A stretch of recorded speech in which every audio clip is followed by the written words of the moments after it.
One person died and 3 others were injured after a small plane crashed Monday afternoon at the Provo airport. In an update Tuesday, officials identified the person who died as the pilot of the aircraft, 62-year-old Nathan Ricks of Alpine.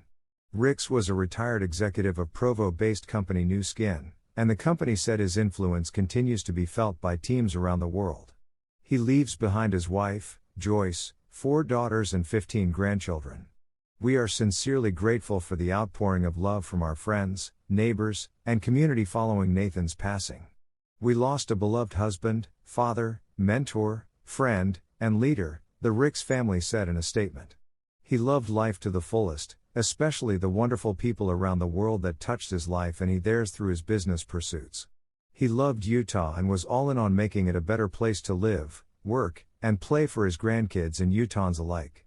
Brent Beardall, 51, of Sammamish, Washington, was seated in the cockpit next to Ricks and was taken to the hospital with critical injuries, but is expected to survive, officials reported.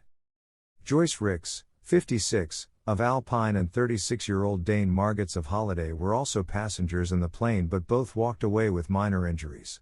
Provo city officials said the private plane crashed immediately after takeoff around 11:35 a.m. The airport was shut down following the crash, and city officials said it will remain closed as the Federal Aviation Administration and National Transportation Safety Board conduct a full investigation.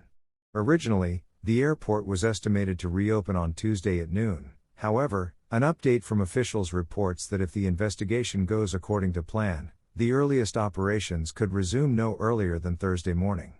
We recognize the significant impact this creates for our airline customers, as well as the general aviation and corporate aviation community, a statement from the airport reads.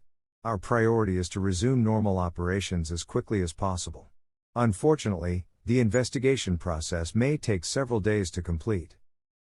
Part of the investigation and cleanup processes include repairing all signs and lighting in the runway safety area, which is where most of the damage occurred.